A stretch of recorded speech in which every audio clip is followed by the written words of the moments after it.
Hi, welcome back by my Expo 2.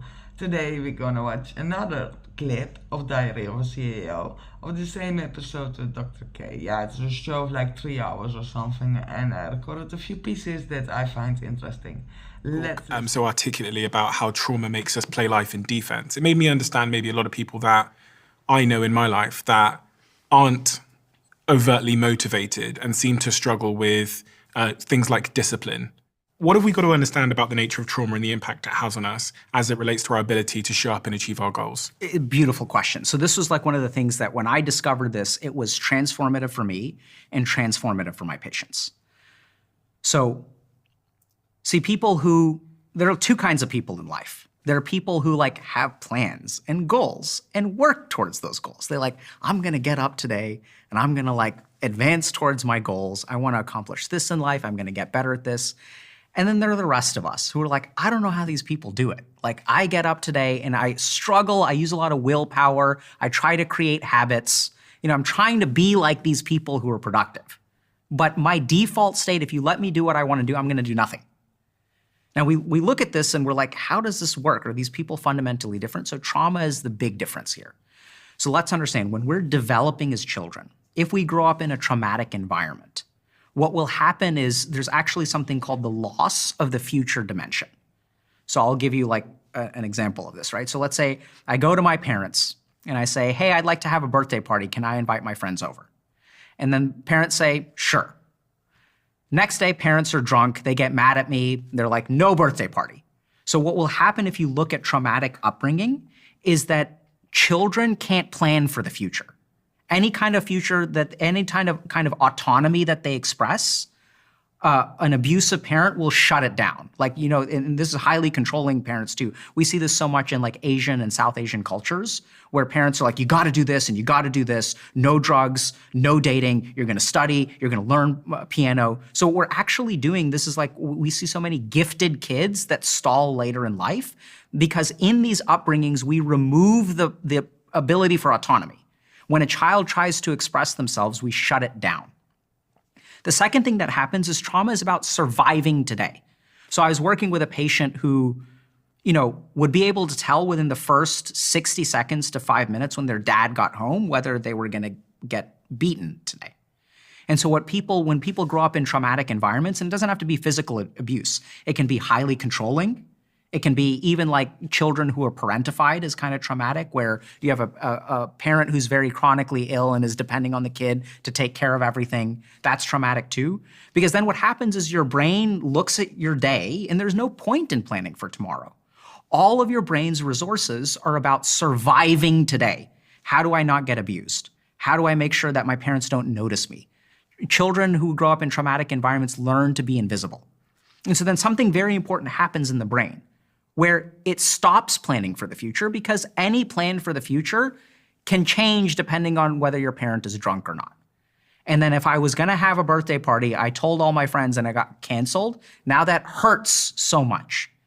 So what happens when we get traumatized is we go into survival mode. We go into protective mode.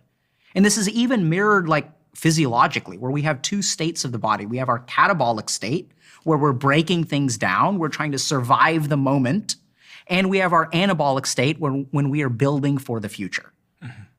So when I encounter a tiger and I get a burst of cortisol, cortisol breaks down my muscle tissue to provide me with enough energy to survive. We are sacrificing the future to plan to survive the present. And that happens on a physiologic level, it happens on a mental level. So when you grow up in a traumatic environment where you are punished for thinking about the future, you can't plan for anything because your home environment is so chaotic. There's no rules, no organization, and you're focused on survival. That becomes baked in. And what happens when these people grow up is that they are bound by external stimuli. If there is some kind of pressure from the external environment, then I can act. But I cannot derive internal sense of motivation at all. Because now that there's an external deadline, I have to survive that deadline. So they go into this survival mode instead of this like being able to look into the future mode. And it's really crippling because it's fundamentally like the part of their brain that plans for the future has been disabled. Permanently? No, that can be rewired. It's just been disabled in this way. right? So like that's your default state. Then what we have to do is like undo that. So does that mean that parents who give their children more autonomy when they're younger typically are better at attacking life, and parents who stifle their kids' autonomy end up playing in goal? Absolutely. So we can look at something called authoritative versus authoritarian parenting, okay? So there are two kinds of parenting that people can do. One is where I'm gonna support my kid, but I'm gonna give them autonomy. I'm gonna give them structure and guardrails, but they can operate to a certain degree independently. That leads to the best outcomes. Versus parents who are highly controlling.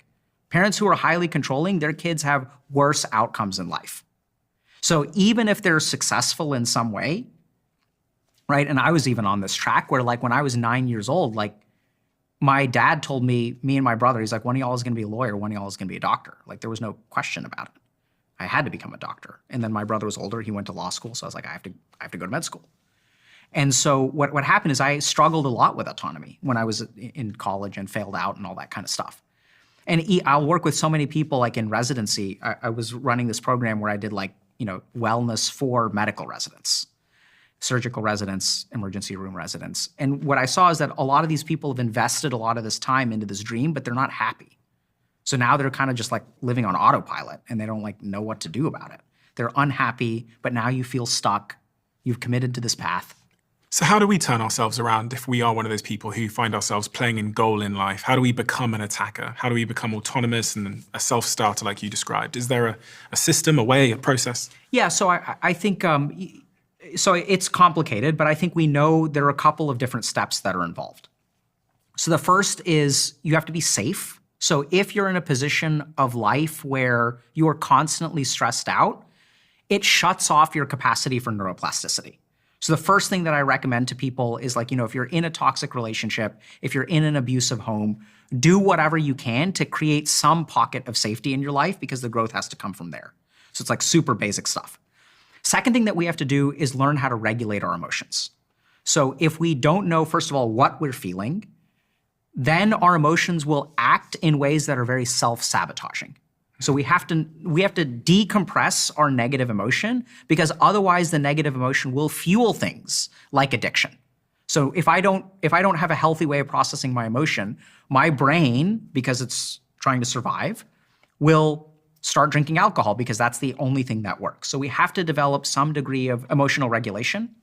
Now, this is the really cool thing. So if you look at, so Stephen, let's talk about you for a second. Is that okay? No, I'm joking.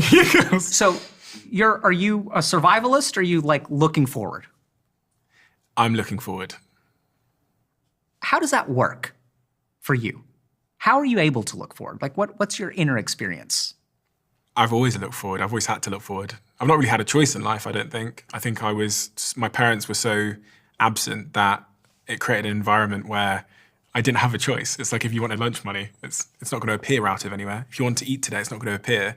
Parents aren't home, so you have to go figure stuff out. I had the same external pressures of trying to fit in at school or all these pressures that anyone has, but I had an absence of dictation. So I had to figure it out and run experiments. So okay. As an adult, I'm still doing that now. Okay, that frightens me. So my guess is that if you try to sit still, you start to panic. Oh, I really struggle with stillness. Okay. Yeah. So you have a different problem. Did you find out I was a psychopath or something? What have you figured out? No, I mean, so you can't be still, right? So this is trauma. Like, I mean, I can't diagnose you with anything, but I want you, this is actually a great example because your productivity is running away from something. Does that make sense? Yeah, 100%. Right? It's crazy. Like you're not running towards something, you're not building something. I mean, you're building something, you're building something great. Yeah. And I see this so much, it's a concept that I call toxic fuel, right? But you're like, oh my God, unless I build something, because you're panicked. Like if I don't do it for myself, no one will do it for me. That's fucking sad, bro. Is it? Yes. Right? So like we're talking about having kids one day. Like, do you want your kid to be able to count on you, or do you want them to grow up in an environment where like they can't count on anyone? They have to do, if they want lunch money, they have to go out and get it. I would rather them be able to count on me and our parents. You're getting emotional. Yeah. Why? Are you getting emotional?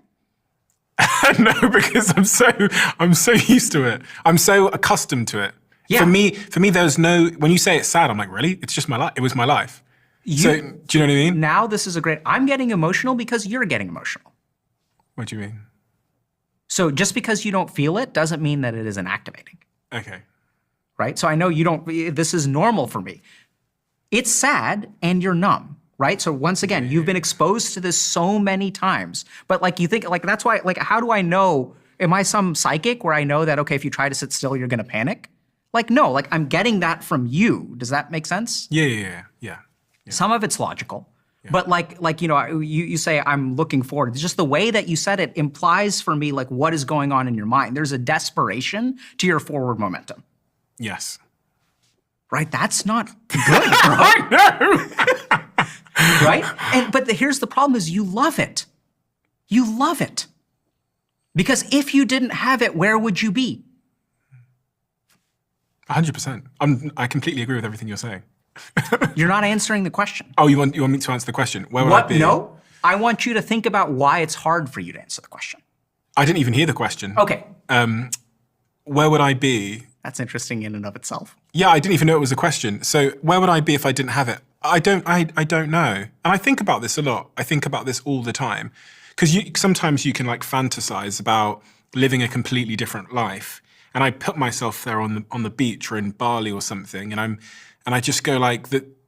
I would be so irritated, like irritated, not as in like annoyed, irritated as in, as you said, like not being able to sit still. I would be so like, I'd end up building a hut, or I'd end up like, you know. Yes, I like when I have that fantasy of like run away from my life and start from zero on a beach somewhere. I go, I'll just find myself back here again. Because I'll do something on the hut, I'll build a skyscraper on the hut or something. Trauma is not really the right word, but it is kind of the right word. So this is what I mean. So you are controlled by these impulses within you. I would say yes. It's crazy, right? I always liken it to being driven and dragged, and I go, I think I'm dragged a little bit. Yeah. And I love your phrase, toxic fuel. Right, yeah. Right. So you're all of your growth, and this is what happens. This is why men get so stuck in this cycle, because that's the only way we know how to motivate ourselves, right? It is running away from the panic, using the fear, and maybe this is a bit much, but I think like you know, I would bet money that there was a time in your life where you were a no one, and you were like, fuck this, never again. And you were like, I'm gonna run away from, like, I'm never gonna do this again. It was so incredibly painful. And then that's what fuels you. And if you stop, I would bet money that the panic that you feel is connected to that moment in your life when you're like, never again. I hope you had a lot of fun and you watched the full show on Diary of a CEO. I hope you like, subscribe and comment. Have a good day. Bye.